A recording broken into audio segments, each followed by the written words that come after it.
எப்படி ஆரம்பிக்கிறதுன்னு தான் தெரியல. அதான். ஹே, என்னாச்சு உனக்கு?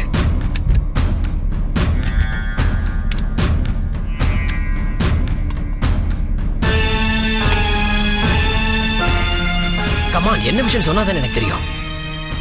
சரி, நான் சுத்தி வலிக்காம நேர விஷயத்த சொல்றேன். நம்ம கல்யாணத்தை பத்தி. ஆட, இதுதானா? அதுதான் பெரியவங்க எல்லாம் இருக்காங்க இல்லையா, அவங்க பாப்பாங்க ஏதாவது நல்ல நல்லா போட்டி சீக்கிரம் முடிவு பண்ணி சொல்லுவாங்க. நம்ம கல்யாணம் நடக்க போகுது, அவ்வளவுதானே, வேற என்ன? சரி, நம்ம கல்யாணத்துக்கு அப்புறம் பூஜா. கல்யாணத்துக்கு அப்புறம் பூஜாக்கு என்ன? பூஜா நம்ம கூட தான், நம்ம வீட்டுல ஒன்னா எல்லாரும் இருக்க போறோம். ஏற்கனவே பேசுறது தானே. எனக்கு அது சரியா படல. என்ன உமா, என்னாச்சு உனக்கு? ஏன் ஒரு மாதிரி பேசுற? ஏற்கனவே நாம இதெல்லாம் எப்போ பேசி முடிவு பண்ணதானே உமா. அப்ப நான் இருந்த மனநிலை வேற, இப்ப நான் இருக்கிற மனநிலை வேற. என்ன பேசுற உமா? என்ன பேசுற? எனக்கு புரியல.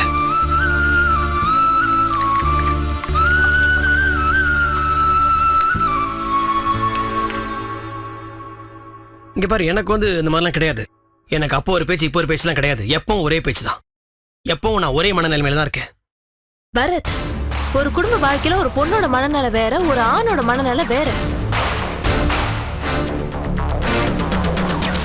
ஒரு ஆண் அப்போதைக்கு வாழ்க்கை சந்தோஷமா இருந்தா போதும்னு நினைப்பாங்க.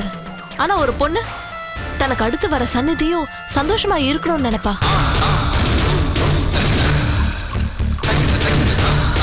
என்ன பேசுற? உன் சந்தோஷத்துக்கு இப்போ என்ன கெடுதி வந்துருச்சு எனக்கு புரியல. என்ன பேசுற நீ?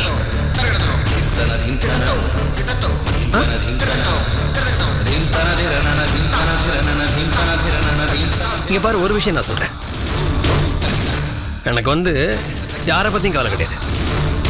நீ தப்பா எடுத்துட்டாலும் சரி, இல்ல ஊர் உலக தப்பா எடுத்துட்டாலும் சரி, எனக்கு அதை பத்தி கவலையே கிடையாது. எனக்கு பூஜா முக்கியம். பூஜா என் கூட தான் இருப்பாங்க.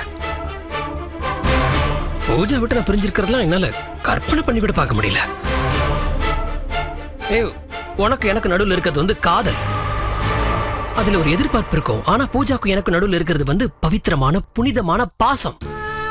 எங்களுக்குள்ள எந்த விதமான எதிர்பார்ப்பு கிடையாது.